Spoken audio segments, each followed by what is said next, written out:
Larisa, welcome to the Retail Horror Podcast. Hi. I am so excited that you're here. You reached out to me. You are friends with Rareform. You had told me the story of your background and your store, and I'm like, okay, we need to talk. We talked, and there's two things that sealed the deal, which we're going to talk about today. But before we get there, do me a favor and introduce yourself and tell everybody a little bit of background of yourself prior to Chantilly Lace. Okay, so my name is Larisa Olsen. I went to UCLA master's program for my set and costume, then later costume design master's. And I didn't wind up finishing it because my life took a couple detours. However, I wound up, doing a lot of different things. It doesn't really even matter. But my dad was a small businessman. He revived a failing business. So I kind of cycled in and out of his high-end framing business. It was high-end framing and furniture to the trades. So we were working with big accounts like Holly Hunt and Nate Berkus, and I was helping him run his showroom on and off over the years. Eventually, he actually did fire me. That's a whole other story. Yeah. So, yeah, that was great. But he made... You have to tell us why you got fired. Sorry. I think running a business is really stressful, and I think it's taking it out on your kid is the path of least resistance because they're the person you can snap at. And I had it was a trigger moment where I was like, Dad, don't you want to do this like this? And I was always making suggestions of how to change things. And he did not like that because he was the 1950s man who was like, I'm the man and I know how to do my business. So yeah, there was just an explosion, and yeah. Wasn't the answer that he wanted. No. Where was your father's shop? Because you were going to UCLA. Where was it? So I'm from Chicago. I was born in Chicago, raised in the city, and my dad's place was in downtown Chicago in a neighborhood called River West. And I grew up with all these interesting characters because I was there every Saturday, my whole childhood. And I learned a lot about presentation and visuals. But most of all, it was just a job when I needed a job. But no doubt, my dad was a wonderful salesperson. He was very charming with his customers. And so I think I picked up a lot of his skills through osmosis. He played with them. He joked with them. Going to see Norm was fun. And so I learned, make it fun for your customers and create that lasting bond with your customers. Yeah, that's great. So you did a dabble in set design. So talk to me a little bit about that. Where did you go after? How old were you when you got fired? And then where did you go thereafter? I got fired actually when I was quite old. What quite old? In my 30s, I got fired. He did tell me to come back, but my parents were divorced and my mother was like, don't go back. So she's like, just take the unemployment and get another job. And I was like, okay. And I didn't go back. And then I got a job leasing apartments because my friend offered it to me. I really didn't know what I was going to do. Set and costume design. I had a baby. I have a son. He's now college. Maybe, by the way, yay, Aldrich. He graduated McAllister College. But he, gave me this kind of welcome detour. I wasn't going to be able to do set and costume design because that's constant traveling and being up late and getting your hands dirty and just being a mom. None of those people have kids. Yeah. And job. It's very demanding and very unstable. And so I wound up taking this job leasing apartments, which was wonderful because I was really good at it. And I made all these really sophisticated friends because they'd always give me the best customers. So I was I made good friends with a Harpo producer. I made great friends with an artist. We're all still friends. And I had always wanted to go in all these high-rise buildings that I would drive up and down Lakeshore Drive and just be amazing. Be I wish I could go in there. And I wound up getting to go in all those buildings. And I learned a lot about people and negotiating and how to get deals done and how to manage relationships. And weirdly, it prepared me for being a retailer. Because in retail, it's so transactional. You're working with so many different people every day. and you have to like stay the course and keep your patience to see the sale through. Yeah. So it was actually kind of perfect. Yeah. So tell me, I love the story of how you found this business and your dad is back in the picture helping you with this, like the decision making. Tell the story of. Yeah, we made up eventually. After his retirement, actually, he was the person who encouraged me to buy Chantilly Lace because he was like, we have to get you your own business. So I was doing actual real estate, not leasing, but selling homes. And I had it in my mind. I knew I wanted a business that would help people express themselves and explore their identities. So I did my whole visioning project. I had a vision board. I did my list, really trying to imagine what this job, my dream life would feel like. And I want to be able to like dress up in new outfits and take photos and leave a happier person. I was working a real estate open house and I met this guy who was giving me such a hard time. He was such a jerk. And he told me his name was Joe Jones. And I was like, right away, I was like, your name is not Joe Jones. I was like, you're Jewish and you're an attorney, aren't you? And he was like, what are you? Some kind of female Columbo? So, and we became friends. He wound up saying, I want to introduce you to my friend who owns this fancy lingerie shop. And I was like, gross. I'm not going to a lingerie shop with you. That's disgusting. And then like, he just kept pushing, you got to meet Georgette. You got to meet Georgette. So I was like, one day I actually needed a bra for an event. And I was like, okay, fine, I'll go. And like, he's like, I'll buy you the bra. So we actually went together. I was like, you can't come in the fitting room. You stand in the front of the store. Go away. And he wound up, introducing us eventually. And then Georgette asked me for help with her shop. She's like, honey, could you help me make my shop a little younger and more hip? And I was like, sure, I'll try. And I had my little notepad. I'm like, I came up with this like huge laundry list. And she just looked at me exhausted. And she's like, I can't do this. I want to retire. I just want to go be free. So why don't you buy my business? I'm going to give you a good price. And I was like, what? Like, I was like, I don't know anything about lingerie. Like, I thought it was crazy, but I didn't really have anything else cooking that was meaningful. And then I had my dad look at the business and he was like standing in the middle of this, like, literally like crappy little shop. And he's going like this. And he's like, I think there's a grain of gold in this. It reminds me of my business when I bought it. I think you should buy it. And I was like, okay. And then a month later, I hadn't bought it. I was like, I was just not feeling it. And he's like, did you buy it yet? I was like, no. And he said, well, you better get it before someone else does.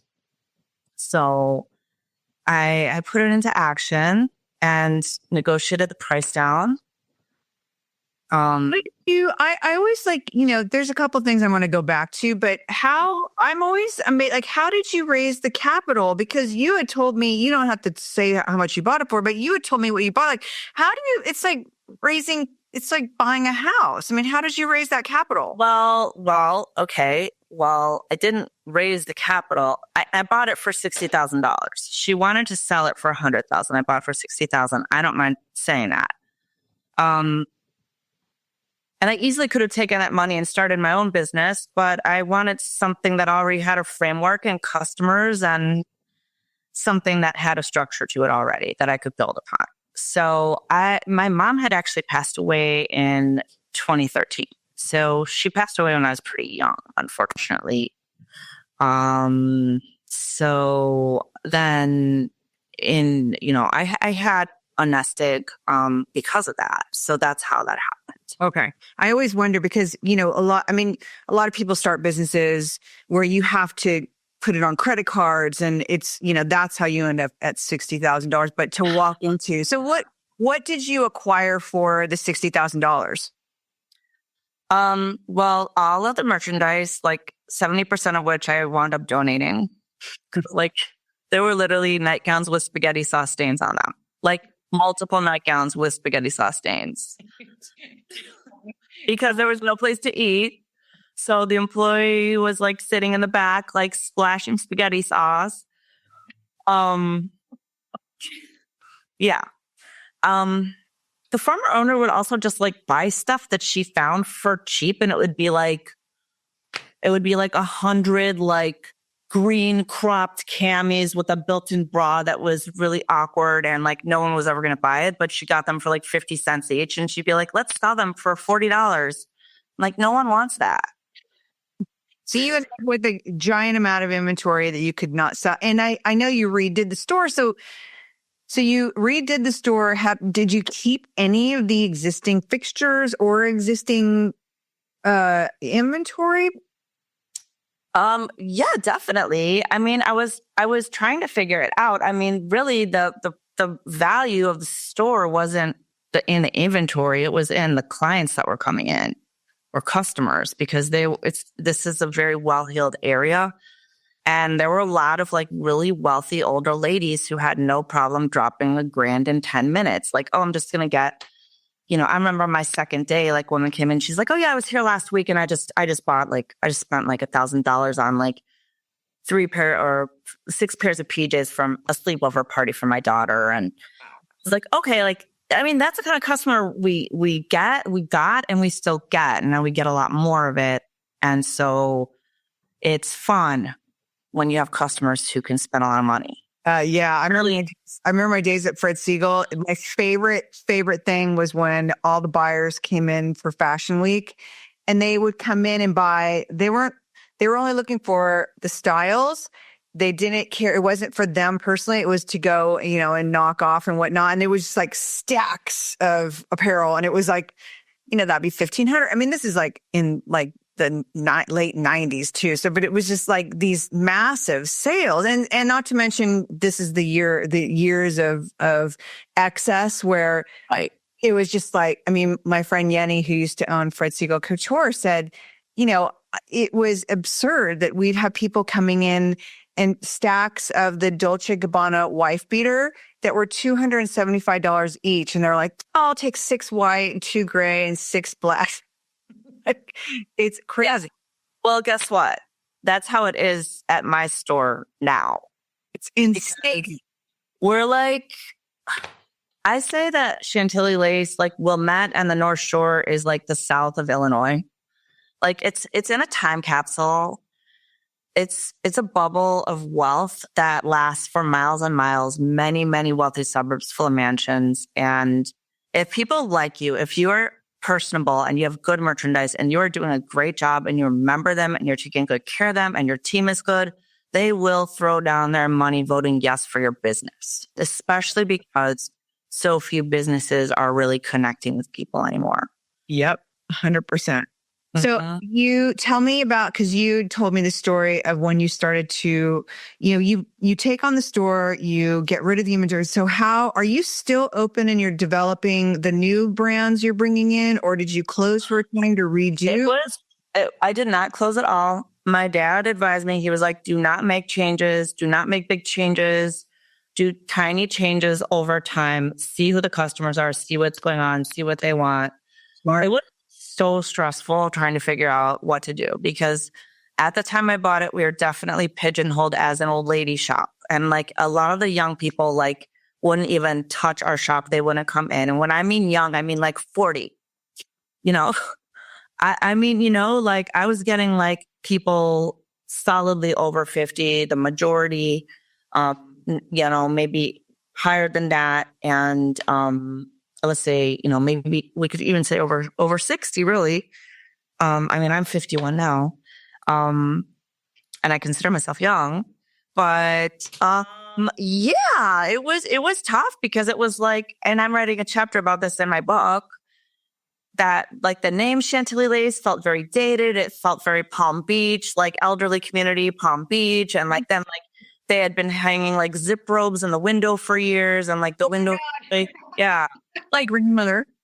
Right. Like grandma robes. And like, I didn't really realize that if we had a zip robe in a window, that would brand our whole shop and no one would come near us like we had a disease. So I was just kind of like learning about marketing and merchandising through windows. Of course, as a set designer, my inclination was to just go over the top. So I did super sexy windows, because I was like, this is fun. It's lingerie. And then that horrified the community even more, because it's like this conservative, I don't want to say Republican, but it's like probably 50-50 Democrat Republican. It's definitely not like the city of Chicago, which is like super liberal and anything goes. It's very like, oh my God, what will the neighbors say? Oh, you created the hoochie windows. yeah. But like eventually, like I've just embraced it. Like now I always have sexy lingerie in the windows. I'm like, this is a lingerie shop. They've gotten used to it and they're not embarrassed anymore like they used to be. Thank God. How did you tackle some of the changes architecturally within the store? It was horrible. It was horrible. We had like a disability ramp that ran straight up the middle of the store with those like pipe fixtures, railing bars on the side. So Really did have an older customer. I don't know. I guess the owner was trying to do it to code. I don't think she was necessarily trying to go for an older customer, but it was like really at that time when like the younger people had stopped shopping because it was like full throttle retail apocalypse in 2015. Like now people are starting to like wake up and be like, oh my God, maybe I shouldn't shop online so much. We should try to go to actual stores. But like that's kind of a new trend since 2020. Yeah. So I was like, okay, but this is not bad because at least we have customers. So how do I keep these older customers who are like actually coming in and spending money and keep them happy and get the younger people in? So that's been my conundrum. So trying to do the changes. I mean, I took out the handlebars and I repainted the slat wall. The ceiling tiles were wrapped with this old wrapping paper in a patchwork design and like water damaged. Fluorescent lights, cheesy chandelier was just like from like, I don't know, like a dollar store chandelier. And I just did what I could, hanging art where I could. I realized pretty quickly back then that when a customer came in and didn't have a lot of time, I wasn't able to find the right sizes for her. So that was kind of, because now I have my whole shop is by size department for easy, fast shopping. Which when you told me that, it's brilliant, but it goes against all rules of retail. And I love the fact that you were never in retail and you're kind of making up rules. The other one we'll talk about a little bit, but I mean, to size out the whole store, like that is brilliant. I mean, especially like you said, people are like, I need this, I need it now. And I know all the listeners know this. You have a customer that's rushed and you're trying to help them and you're frazzled now because you're trying to go through denim racks or whatever. Lingerie is a whole nother animal and a whole nother size deal that is like, it's twice as time consuming than it is grabbing a pair of 26 jeans out of a stack of 7. Yeah. Well, I mean, the only places I've seen that are actually done like this are literally Goodwills and Salvation Armies. Like all the size large pants are together, all the size medium shirts are together. And then they do it by rainbow color. Oh, by the way, since you and I talked the other day, I did re-merchandise the size departments and I really greatly improved it. I did so greatly. Yeah. I couldn't do that in the first location, but when we moved to the second location, I had the opportunity to start fresh with great decor, great carpeting. We were really succeeding in the first crappy location, despite how bad it looked. Like, those wrapping paper tiles, I replaced them with like vintage looking, like plastic tiles, but it still was a low ceiling and it looked really bad. Do you still second location? Yeah, it's actually right across the street from where no, I just have one location, but our first location is right across the street from my current store. And it's like itty bitty. Now it's a violin shop. But my second location was about 5 blocks toward the lake and a nice, beautiful vintage shopping mall. And I had no neighbors around me. I haven't told you this.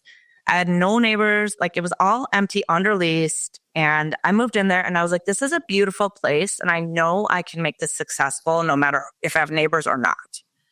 And so I just did it. Wow. I just did it. And guess what? Hermes is moving into my space now because the whole thing went high end. Wow. So, and I was offered to stay, but I needed more space, not less. They wanted to give me less space for more money. And I was like, no, I'm not staying. So you moved out. So this is your third reincarnation of Chantilly Lace. This is my third year incarnation, and I have like a 7-year lease in this location. Okay. It's been a very good move. So we moved in here about a year and a half ago, and the first year here, our sales went up by 30% because it has huge windows. How did you, because, of the older generation, let's be honest, we're a lot of them are not on social media. So how did you get it out there that you were moving and get them to come to the new location? My clientele have gotten much younger over the years. So now it's just kind of a mix of everybody. Like the younger moms in the neighborhood, because all moms around here, so they kind of got over it. I do have customers who aren't moms, and I have people who travel a long way to get to this store. I have like a young surgeon in Michigan. I have people who come from Oak Park. I have people who drive an hour to get here. I have people who come from Indiana. So that was kind of like, I'm like, let's make this a lingerie mecca so it's worth the trip. I had someone flying from Florida one day. We've gotten really good. What departments other than lingerie do you sell within the store? Swim really, especially supportive swim, and a lot of the bra manufactured swims. So it's like by size. And if you leave a customer alone in a fitting room with swim, they usually walk out not buying anything. If we go in there with them and we're like, here, let me adjust it. This needs an alteration. We're doing a wham bam thing. They'll buy like 3 suits. So you have to be there with them. That's a super intimate.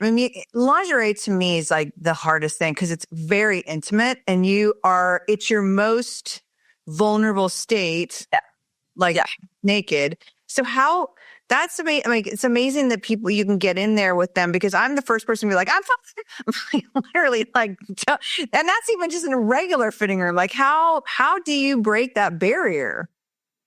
Well, what really helped me, first of all, we have little peak curtains in our doors. So you literally can't go and lock yourself in a row. Like we'll look in and be like, how's it going?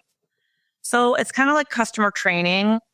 And so when I was first a customer at Chantilly Lace, I just got used to them coming in there with me because I'm more open-minded. I'm not embarrassed. I'm like, okay, whatever. And then when she did my lingerie, I pointed to an ugly, boring Spanx bra on the wall. And I was like, I want that. And the French owner was like, no, honey, that is not the bra for you. And she put me in a black lace demi and a red Simone Pearl t-shirt bra. And I looked hot. I looked different. I was like, oh my God, this is addictive because I'd never seen myself look good in lingerie. I love that. So I didn't know nothing about it. And I just didn't really care about it. I wasn't raised to care about it. It was maybe almost, I was writing a chapter about this too. The way my mom raised me, we just didn't discuss that. You were getting plain lingerie because that's what intelligent women do. Only dopey women would go spend on lingerie. So these kind of the way I was raised, oddly informed my perspective on how to run this shop because I could get into the mind of the customer. Because the script was flipped on me. And so I realized pretty quickly, you got to get in the room with them or they're not going to buy anything. So I just cultivate a really sweet bedside manner where I'm like, is it okay if I come in and check your fit or just come in, I'm going to measure you. What would you like to do today? Okay, let's go in and measure you for your bra, pop off your top. I keep it super casual. They face the mirror. I'm not trying to stoke their boobs, People ever get I'm fine, do you have pushback? Because that's, like I said, you're the most vulnerable you're ever going to be. You're half naked. And now you're in a small space with somebody that you don't know. That's a big trust factor. And I love that people allow you in there, but do you have the pushbacks? And if you do, how do you handle that? It's, you have to be pretty artful. I think it's just kind of become part of the culture. Your friends say, oh, you got to go to Chantilly Lace and then get measured for bras. And so if your friends are telling you to do it, then you're going to kind of know what to expect. And oh, this is just normal. Yeah, we're going to take off our top and they're going to measure us for bras. And so we also I insist on a beautiful bedside manner from the whole team. We're just so gentle and cheerful and We have Bella working for us, who's been here the whole time. She's like 75 now. She's like the sexy grandma. She's perfect because people are so comfortable with her. And she's just so loving and fun. And so it's all about the staff really. And then people and establishing the culture, and you can get customers to do anything you want them to do. I mean, think about this. My competition closed in 2017, but they'd been there forever, like 90 years. Schwartz's lingerie shop, the man would come in and fit the teenagers' bras. Whoa. Yeah. So like that was already established in my area. So this is like much better than that. So, but you basically, I mean, I know a guy in Connecticut who fits the bras himself, and he's like young, and he's just like, that looks hot. That doesn't look hot. That looks, and then I'm playing along with this. I'm like, that must be I mean, I know I'm the biggest prude ever, but like, goddamn, I think I'm so freaked out. And your young daughter. But I guess as a culture, if this is what you're used to, why would it be weird? It's like, this is how it's done. And I guess like my mom, like your mom, like my mom's nickname is Prue for prude. And we definitely didn't talk about that. And she definitely didn't go with me. Like now, and I can't even believe I'm going to say this, I'm going to tell this story, but she's such a prude that, I had brought her to get a massage. Now she's 80. I think she was in her 70s, but I'm like, I'm going to take you to go get a massage. And she's never had one. And she's sitting in the spa in her robe, and she literally has her purse against her chest, and she's all tightened up, and she's like, do I have to take off my panties? And I'm like, oh, like, I don't want to be talking about this with you. I'm like, do whatever you're comfortable with. But her sitting in the spa quiet room with this robe and her purse clutched to her chest is literally the image that I grew up with. So you're telling me that no wonder you have never gone into a lingerie shop. Exactly why. But I never went in, I never went in because like I thought I wasn't worthy of it. Yeah, mine's a totally different reason.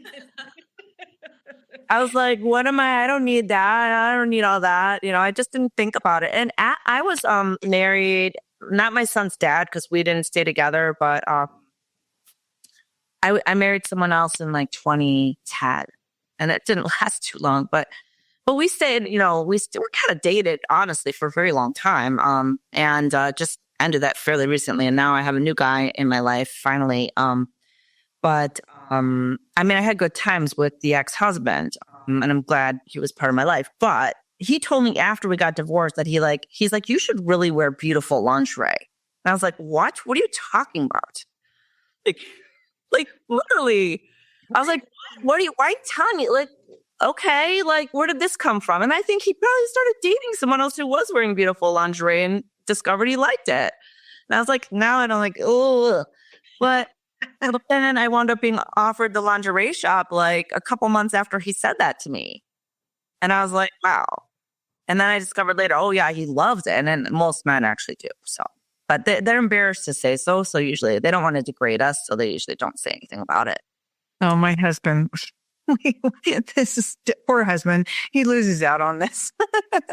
So tell me about, now that you're starting to change the culture, you're getting younger, like what are some of the other changes that you've done? And my favorite is your newsletter. And you have literally, when you told me this story, I think my mouth was on the ground, like my jaw was on the ground, because you flip the script on how you merchandise. You do it by size now. So you've already gone against what retailers do.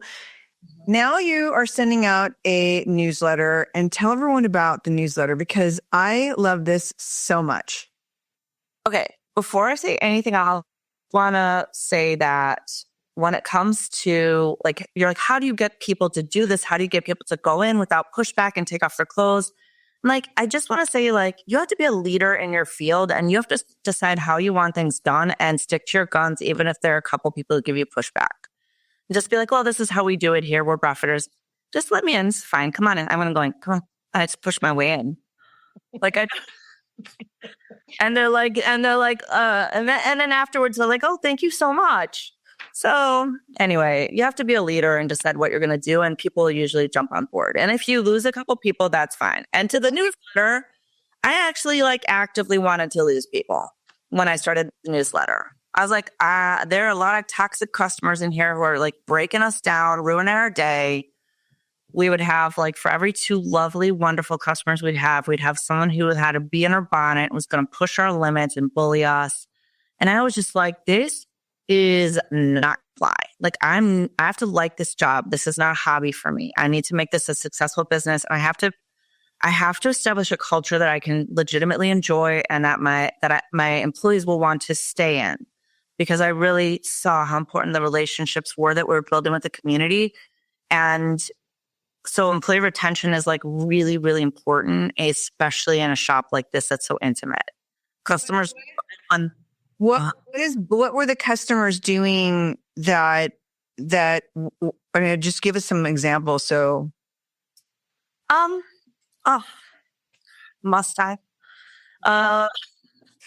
I mean, I try to like press delete on all these moments. I remember like in new ownership, this lady with all this red curly hair came into the shop and she brought in some like used nightgown and she's like, this nightgown shrunk and I want my money back or I'm never coming back here again. And I am going to tell all my friends. And it's like that kind of thing where it's just like you and her in the shop alone because it was tiny and you're like a sitting duck for like craziness. Yeah.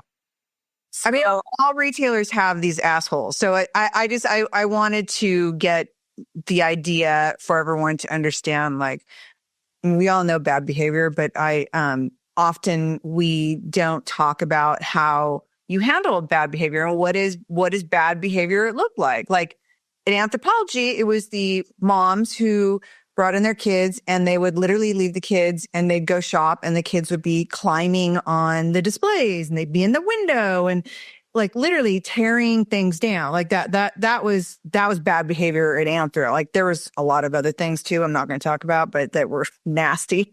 But you know, I wanted to kind of establish what bad behavior was. By the way, that same lady that bullied me in the first location came to this location and behaved terribly as well. She bought a piece of shapewear and then like the next day, she was like trying to suck my soul out during the whole experience when I was helping her. She wanted me to watch her try on every single piece of shapewear. And I was like, and anytime I brought her something, she'd be like, no, I don't like that. And then so finally I was like, okay, well, here are your options. These are really the best options I have for you today. So go ahead and try them on and I hope one works. And then like I left and started doing something else. And then she came back the next, she bought something and came back the next day. And she was like, she like held up this like used shaper and she was like, this was terrible. And I had a store full of great customers who were totally happy. And I just said, you know what, ma'am, you need to leave my store and don't come back. Because I said, I remember you from the last location and you bullied me there. Atta girl. Yeah, because people don't know, retailers don't know, at least in Illinois, I don't know about nationwide, but like it is private property. You don't have to have customers in here that you don't want. No. And if they're disrupting the vibe of your store, you can ban them. I have about 8 customers who I had to ban because they were just unruly and making a scene. And I was like, we've been nice to you. I know we do a good job. I know there's not a store like this. And you have to leave. Sorry. And I would have to bet that your other customers that witness this are 100% backing of you. Because I know I've been like in a nail salon and this lady came in and she was treating the guy really rudely. And then she kept like picking at him. And she finally was like, he's almost done, mind you, with her pedicure.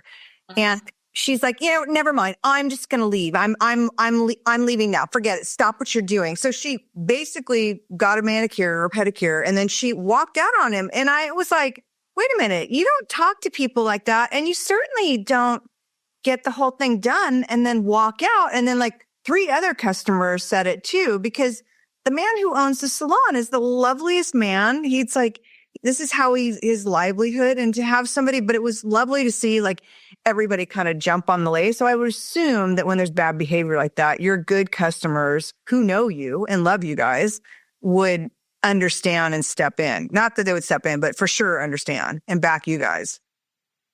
Yeah, for sure. I mean, but it's like, they're not like, no one like stepped up to be like, oh, this is a great store. Go away, lady. Like, but like, it didn't stop shopping with us. And they were like, and like one of them, and it was embarrassing for everyone there because I was actually losing my temper. I was that mad. So it was embarrassing for all of us. Like, you never want that to actually happen, but it happens. Might happen to my dad a few times too. He told me that someone was giving him a hard time and he said, get out. Oh my God. I have a story that I think, I don't know if I've told it, but a lot of my customers have been pharmacies, and I worked for Marshall Berger, New York Jew. Loved him so much. He and his wife were like my Jewish parents, and their pharmacy was in San Pedro, which is a super hard area. It's like all of the longshoremen that work at the San Pedro docks all came to him. And a lot of them were there for, OxyContin, like the doctors that the docs use. A lot of them are total quacks, and they'll just keep giving the same. So you see the same guys come in every month for their prescriptions. They have every reason why, like, oh, I flushed them down the toilet, or the dog ate them, or what.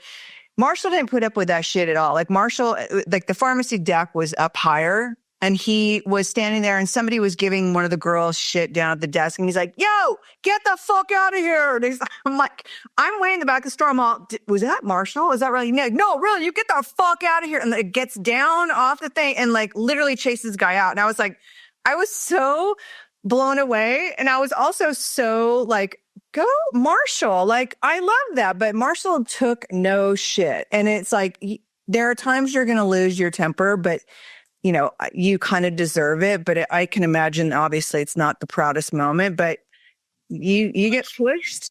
And like, my dad also was working with the 1%. And so he had a bit of an entitled attitude when it came to customers. I'd have inherited from him a little bit. But I'm not a snob toward customers. I wouldn't say, yeah, I do a top customer program where the top 100 are announced every year and they get a special gift, and they really compete to make sure that they're. I love that. Yeah. It's like, yeah, you be a good customer. I'm a good retailer. You be a good customer. You think you're a good customer? Show it. But yeah. So we can talk about that. But like your newsletter. We have to go back to the newsletter. But I just want to tell you really quick that he was a bit of an entitled person because he was used to working with 1%. I treat all my customers like gold. You don't have to be beautiful. You don't have to be rich. Everyone's going to get the same treatment because you don't know who's going to be the next big thing. Yep. So, and like, honestly, like a lot of our great customers, they're not gorgeous, rich bitches. They're like, I have one customer who's like, 300 pounds and bald, and she'll spend like $1,000 in 5 minutes, and she's really nice. And you probably all treat her like gold. Yeah, we do. And like, I'm always like, when there's a customer who maybe doesn't look the part, I'm always like, so-and-so's here, staff, pay attention. I'm always introducing all my customers that I know by name to the new employees to be like, this is Kathy. Like, they're just people who maybe don't look like they're going to be top customers, but they're huge supporters of the store. Huge. And they do it just because they love what we're doing. So anyway, back to the newsletter. So I started writing the newsletter. I didn't even know what I was doing, but I was just like, I'm just going to talk about the behind the scenes of running a business so people know what it's really like and what my mission is. And yeah, of course, I was showcasing the new merchandise, but like, I would do some customer training, really explaining what we needed from the customers and why. Like, your patience is appreciated in this scenario and that scenario. And we really love it when there's a long line and sometimes people even let people in a rush go before them. That's the Chantilly Lace way. That's a Chantilly Lace culture. This is a community. So I just kind of like try to keep it positive, but sometimes I'd, call out the really obnoxious people in a very hilarious way, which got me more customers of the right kind of customers. And then the ghouls just kind of started disappearing, And our sales kept rising because people would say, this is hilarious. I'm forwarding it to my friends. And so, because I was shocking what I would do. I was shocking in these and funny in these like shout outs against like crappy behavior. And then I get so many forwards. So it's like I'm getting free marketing.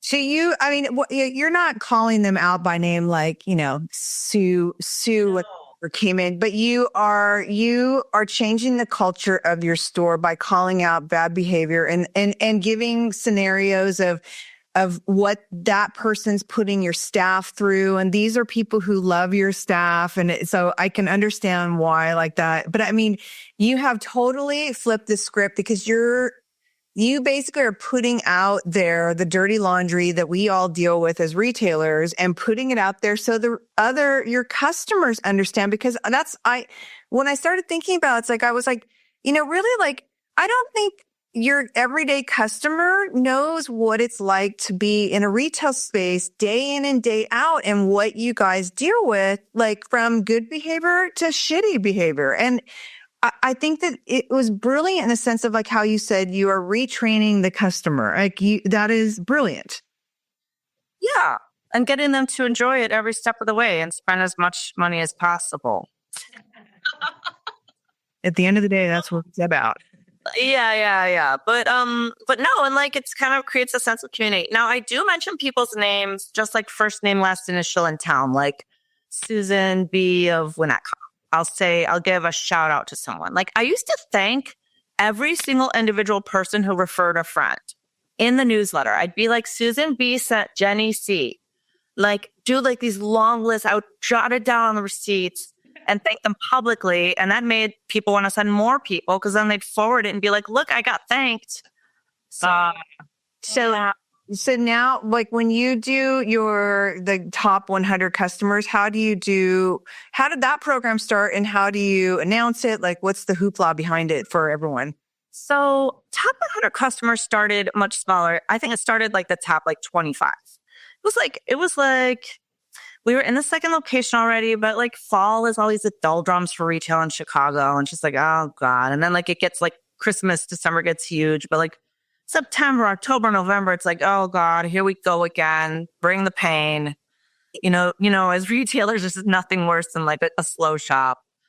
So, a lot of our job is like figuring out what the slow months are and trying to figure out how to bring people in without just doing sale. Cause I don't do sales barely ever, like anti-sale. That's a whole other thing. I don't do discounts. Like you want service, you're not getting a discount. So I think our culture needs to move away from sales and move towards service and fun and experience and value and experience. Where was I? Oh yeah. So we're sitting around and we're like, top 100 customers happened because we were kind of depressed and we're like thinking with gratitude, we have so many really good customers. We should really like give them a thank you gift. So we got them like a bottle of champagne and we texted them a picture of the champagne and we're like, come over to Chantilly Lace and get your bottle of champagne. Thanks for supporting us. You've been so great. Like everyone came in and bought something. They were so delighted. They're like, oh, thank you. And like, they just buy a couple more things. It's just like, it's a very genteel area. It's a very, very polite area. So it's really a pleasure doing retail here. I'll tell you.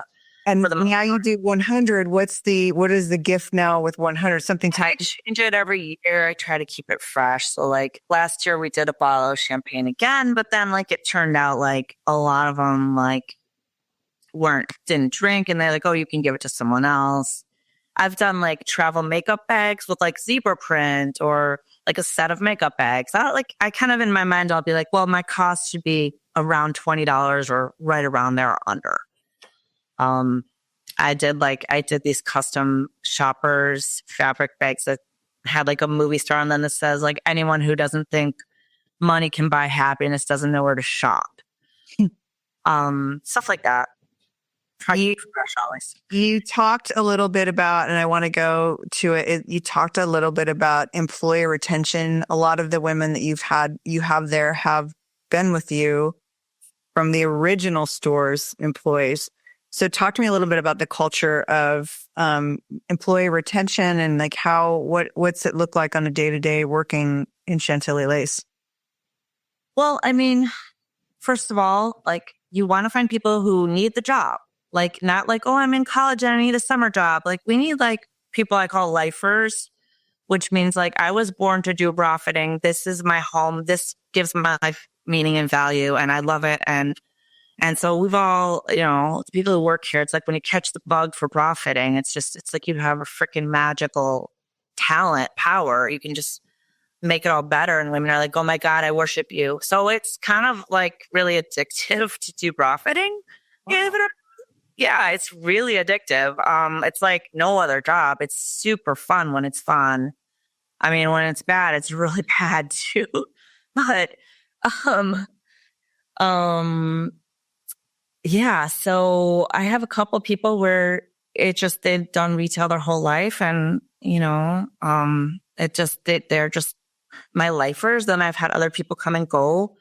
But most recently, I've been hiring Ukrainian refugees and they're just incredibly smart and like really into beauty and they look great and they're into health and beauty and dancing and cooking and, they're just also happy to be working together. I also have, an employee referral bonus that's quite sizable.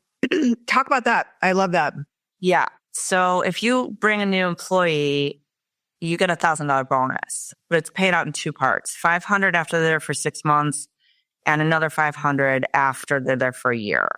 So this is encouraging the current employees to want new team members and actually teach them and make sure they last and are good at what they do so that they get their payout. Love that. Yeah. I've heard of that once. I think one of the showrooms I worked for did that for a showroom manager. It was based on 500 for the hire and then 1,000 after they hit the year mark. Because I think that's important. That a year mark is a good indicator that the person's there to stay. Yeah, I think so. Not always. You had also talked a little bit about how, because are you on commission, but you do a bonus program that I thought was really, because I think a lot of retailers really struggle with, well, one, everyone's struggling with having hires. Like that's like common knowledge after the pandemic. Everyone's like still biggest complaint is finding solid people that work there. But then it's now that I have them, how do I keep them on? And I don't want them to be on commission because then it's all cutthroat. How tell everyone about your program, how you do it, because I think it's really smart. Thank you, Michelle. I like it a lot. It's kind of like handling the sales floor more like a sports team. Everything, the structures that we have in place create more of a team spirit. And so instead of putting people on commission per sale, we have a team commission where everyone, if we have a really good week, let's say like we have a formula for it, but let's say like we exceed $40,000. If the past couple of weeks were really bad, then we have to get up to like 46,000 or something like that. But then everyone's going to make between $2 to $6 extra per hour. And so the idea is that it's also going to encourage people to use their creativity to get our sales up. Yeah. Sometimes that might be passing a certain customer to someone that you think would work better with them instead of trying to take them yourself. Yeah. So ultimately, it's better for customers too. I think also what it does is also for their employees is that you really like if there's a weak link, I'm sure they either try and pull that person in to help them sell or give them tips, or certainly to get them to like kind of prod them along, like, to share the weight of the sales, of knowing like, hey, we're pulling our weight. Like, if you do or you need to, that means we all make more money. Right. And some people seem to like get that concept more than others. Like, some people like really don't like working with customers and like they want to stay and hide in the back and just do their job in the back. And I'm like, no, you got to get out on the sales floor. This is a sports team. You can't just hide. So, and it's like, well, don't you understand that like we're all going to make more money if you get good at this? So, it's like I'm constantly informing people about that, but without trying not to like bully people or push people, but gently nudge them. like, hey, like, let's do the windows, guys. Don't you want to make money? So what was your question? Sorry. That was it. As how you guys like, for the weak link of, how it keeps everybody motivated and whatnot. How you touched on the windows now, so now I can go there. How often do you remerchandise? How often? Because since obviously you are dealing with sizes, how often do you merchandise, and how much often do you change your windows? Oh my God, I hate windows because I feel like all of us forget what's in the window. And then most of my mannequins up there are like 32D, 32C. And then if you have that good 32D customer come in, you might forget that those bras are on mannequins up there. So, but we change it weekly. And then, it gets some sun. So we really have to keep it changing. Yeah, that's one of the things I got asked in one of the speaking things I did. Someone said, "What do you suggest for windows that get full sun?" And really, there's not a lot you can do other than consistently change them and have it like literally on a schedule. Yeah, I spent about $3,000 getting dark films put on there to protect the merchandise, and then I was like, "You can't. We're losing this whole beauty of these windows." So I had it removed. Like, I don't know, it's like in retail, like no one who is too attached to money should ever go into retail because like you're going to try stuff. It's not going to work. You're going to throw the money down the toilet and move on and stop thinking about it. I'm just like, whatever. Like I spent. So what? Move on. Make some more money. Yeah. But I think that the things that you and your philosophy that you have for your store is only going to make you money. I mean, I think that, all retailers, I think retailers, not only in what they're doing in their stores, but what you're buying, you have to take. It's a risk. It's a risk. Like is this trend gonna work? Are my customers going to like, whatever it is? It is a risk, and you do have to get comfortable with that gamble of. And actually, I gambled a lot in the beginning. I was, you asked me how I decided how to stock the store. Like I did a lot of mistakes, Michelle. I did a lot of mistakes. I tried a lot of different styles. But that's part of the education, especially if you didn't come out of retail. The only way I think anyone that doesn't come out of retail that is jumping in full feet is balls to the wall. Like you got to try it. And you have to, I think failure is the best instructor. And I've always said that. It is, but I did come there were some bad times financially where my experiments were just out of control. And now we have a buying plan that was set up by a professional retail analyst, and we don't work with her anymore, but I have one of my Ukrainian brainiacs like replicating and tweaking the plan every season. And we're like running a really tight ship on our buys. And also, thank God, I really have my finger on the pulse of the customers I want and what they're buying. And we have the traction, but like all those years leading up to it was so painful. I wound up with a basement full of duds because I would make this big mistake, especially in the beginning. I'd be like, oh, well, 2 people really like this, so we have to order like 4 more. Oh, yeah. In a small town and where you have your loyal regulars, you can't do that, especially. It's not like a huge department store. So I would do stuff like that. I know. I think I still will go into some of my stores and it's like, where did this come from? Well, so-and-so asked for it. Did they buy it? No, then they didn't want it. It's like, you do want to bring in what your customers want, but sometimes it does not go with anything with your store, and you have to stick by your conviction of who you are as a brand. Yeah. Well, that got me in a lot of trouble trying to please customers because people left and right were like, oh, you should do more of this and you should do more of that. And I was like, okay, like give the lady what she wants. And I was like really, really receptive, and I got myself in deep doo-doo. I mean, this basement, I'd have these basement sales just twice a year, but like just deep discounts on like, I would do like an Al Capone theme because like Al Capone had his hideout above our store, and I had like blood splattered on sheets and like ghouls, and I would do whatever to make this weird like, oh my God, come down to the basement.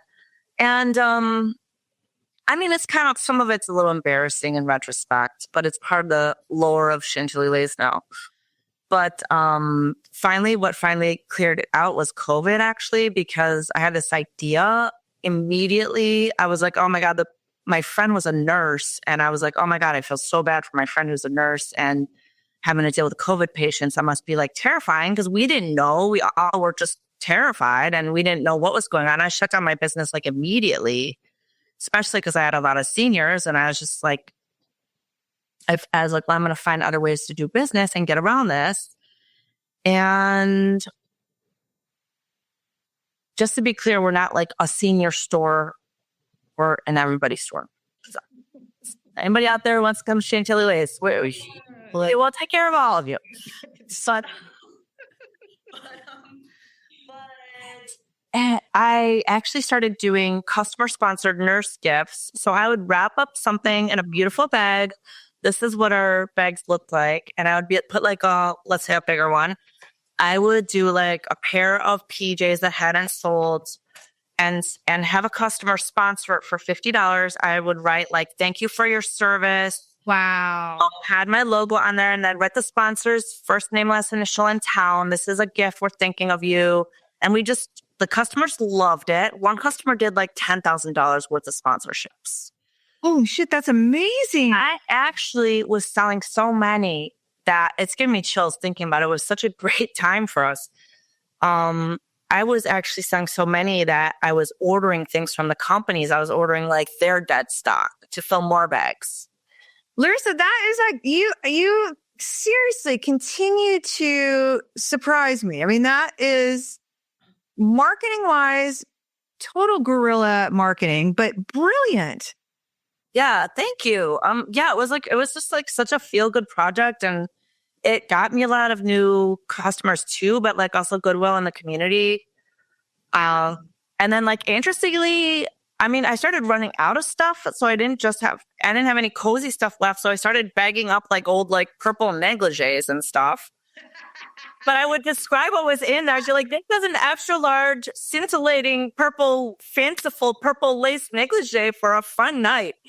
And then like, I would like just write these like wacky descriptions. I'm a writer, so I loved it. And then like the nurses I got like word that like those were their favorite gifts. And like, they would like fight for those. Like, and they would all trade gifts. Like, oh, I don't like what I got. I like what you got. I'll trade. It's like a pink elephant gift. Yeah, right. Exactly. Oh my God. Amazing. Yes. Tell everyone a little bit about because you're a planner and you obviously are continuing to grow. What does the future look like in the next 10 years for Chantilly Lace? Well, I mean, I don't know exactly how this is going to pan out. I do think that boutiques are the wave of the future for retail. I think department stores are dead. They're just too big. They're over. They're done. There's no fucking customer service. Jesus. And because that's what exactly the retail apocalypse is. They started trying to do so much online that people aren't coming into the stores anymore, and they really screwed themselves because now they can't afford to have employees there anymore. You know, Nordstrom used to have wonderful employees and you could go see the same person. They don't have that. Their bra fitting department is decimated too because they're too big to pivot during COVID. They're too big to pivot. There are too many cooks in the kitchen. And I think the small businesses, we're small enough to be able to be like, this isn't working. Let's do this. We don't have to go through a board. Yep. And I mean, I think I'd like to see how big I can get the revenue. We're a little over 2 million. We're going to be a little over 2 million this year. Wow. It's not a huge growth year just because it's an election year. So it's just like a 6% growth year. But I'd like to get one location up to 5 million. Just see if I could do it just as a personal goal. And I mean, maybe a department store would wind up buying this business. They'd wind up buying it. So that was would you be open to, if someone came to you to franchise it? Would you be open to franchising or something like that? Or do you are you in it for the rest of your days, or it's like, I'm in it until I'm not in it. And then I'll sell it for 5 million and go live on an island in Greece. I mean, I'm definitely gonna need to cash out at some point. But like, yeah, I'm definitely gonna need to cash out at some point. But I mean, I'd like to give my employees, when I cash out, I'd like to give my employees a good chunk of that. And kind of, I need a formal incentive program like, hey, you stay with the company. When I cash out, you're cashing out too. I really want to do that for them. If you're really going to stay with my company, I want there to be a payout. Well, I think it's important. Like you've put value in employees, and I think that that's sometimes people want employees. They want employees. They can't keep them, but a lot of times they undervalue their employees. I praise my employees a lot too. I have them over for my own home, and I cook dinner for them. I take them out to breakfast. But like I try to tell everyone, like for any correction I have, I try to give more positive feedback than negative. I've learned that especially over the years, like you gotta really like make people feel good. But yeah, my game plan for that, yeah, like I mean I mean, I did mention to you that I'm planning on opening a second Chantilly. That's what I was going for. Yeah. So I would like to open downtown because we're in a preppy suburb here.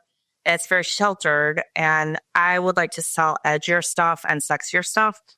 Because when I go to the apparel shows, it's very painful for me to just keep on having to stock more and more beige bras because that's what sells like hotcakes. So it's just my cash cow. So I'm like, I really want a store that's going to explore the creativity and beauty of lingerie and the visual dynamics of lingerie. And boudoir photography is huge right now. And so boudoir photography, when you know, a woman dresses up in beautiful lingerie and a professional photographer takes beautiful portraits of her, scintillating portraits, however you want it, and make a book, and then that you gift that to your husband or gift it to your boyfriend or fiance or whatever, or girlfriend, whoever it may be. So idea is to do a hybrid business with a boudoir lingerie shop that's more like a speakeasy by appointment, because I don't want a storefront downtown because it's still pretty out of control downtown and I just don't want to deal with theft and stuff. So speakeasy by appointment with boudoir studio with like multiple rooms that are all with different decor. So it'd be a great place to have parties too.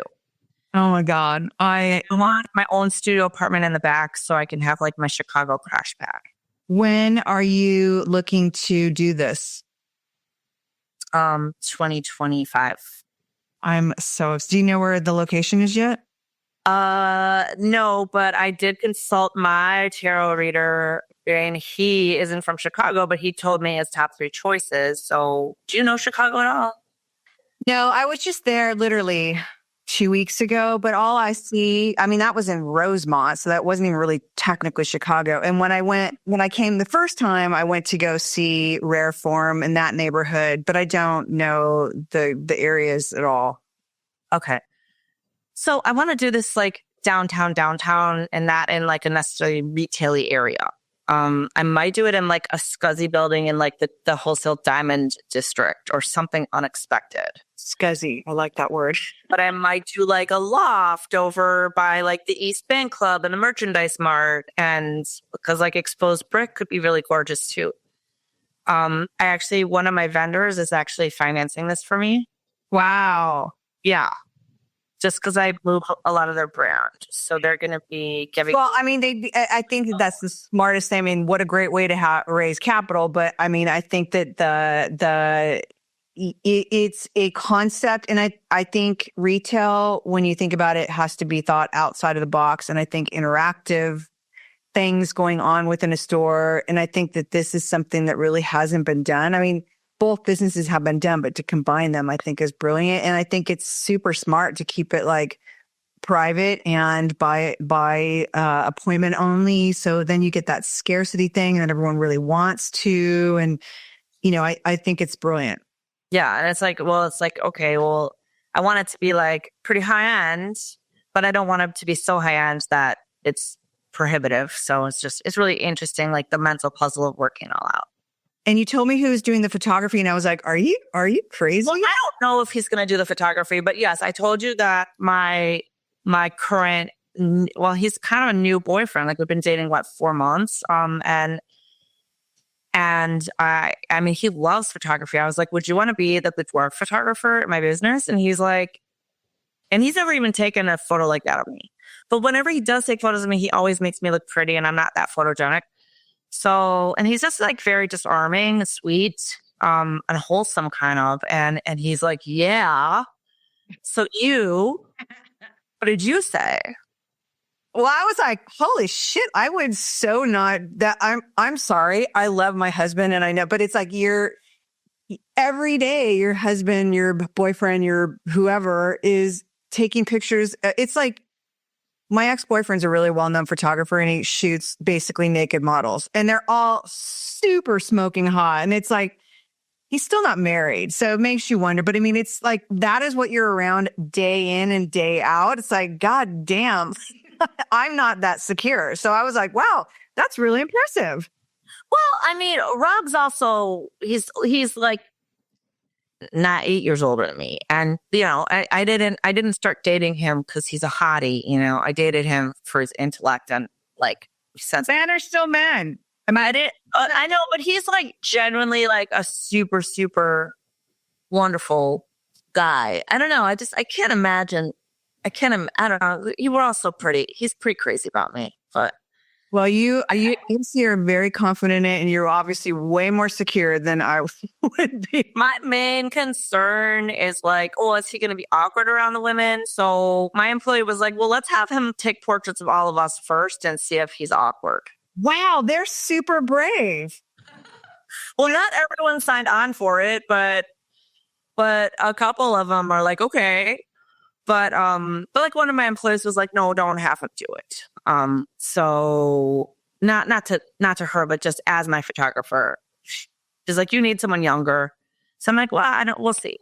Maybe you need a woman. So I'd like to actually have a series of photographers. And I honestly don't want to be around Rob like all day long, every day. No, you don't. I love working with my husband, and I know he's within earshot of this right now. I love working with my husband. It's great because he's with me for a job for a week, and then he goes back, and I stay, and I have that chance of like being around him. It's great. Okay, you're starting to annoy me. Okay, bye. I'll see you later. And then we come back together weeks later, and it's like, oh, I missed you so much. But I'm pretty sure he would kill me, like if we were together all the time, because I know my traits and I know what I'm like and I know what makes him crazy. So. Okay. Well, yeah, I'm definitely an alpha female and Rob's more of like a beta male, which in some ways works, but in some ways I'm like, okay, call some shots. I think my personal opinion, take it or leave it.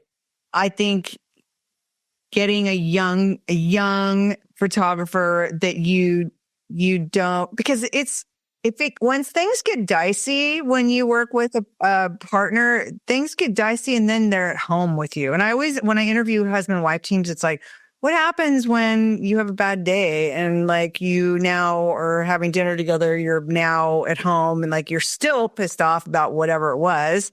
How do you deal with that? And most people are like, we just leave it at the door. I'm like, wow, you're bigger than I am.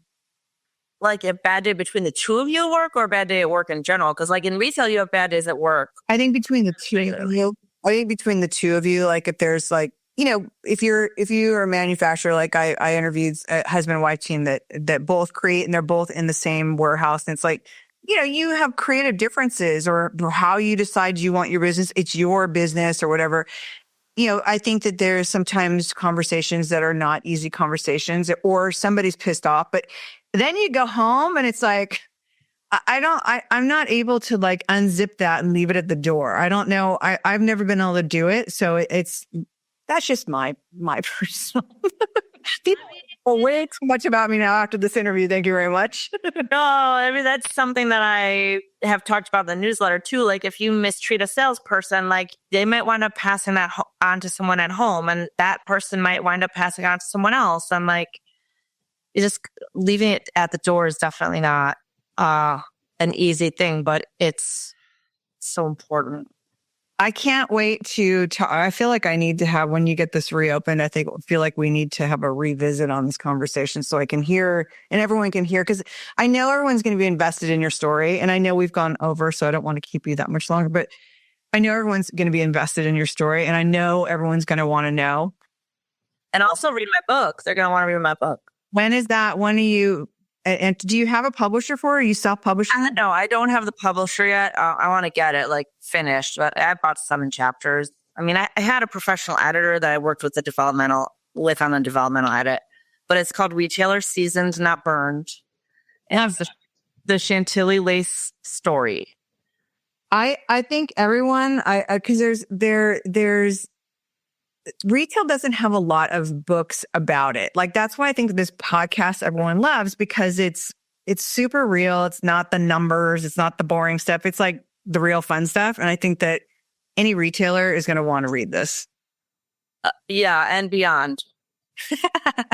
Thank you so much for your time with me. I am so grateful that you reached out. I cannot wait to hear more about these as you grow and expand and start this new project. Thank you for doing the podcast. I think it's really great. And you're right. We need this.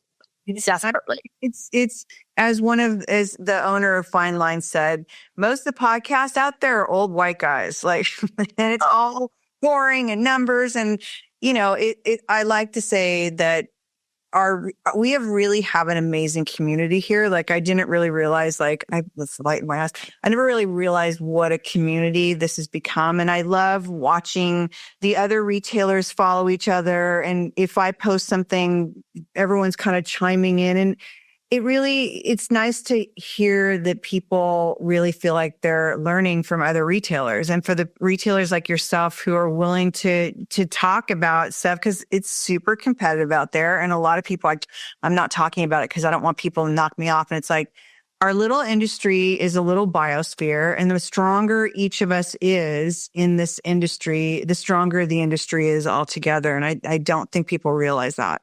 There's enough to go around. Amen. I mean, if someone can do retail better than me, I will congratulate them and shake their hand. I can't wait to meet them. I love that. Girl, I thank you for this time. I really appreciate it. Thank you so much. Tell everyone before you hang up, your socials and how they can find you. So Instagram is at Chantilly Lace Lingerie, and we're in Wilmette, Illinois. And we have a website. It's c-lace.com. You can check that out too. Thank you so much. Thanks. Bye, Michelle.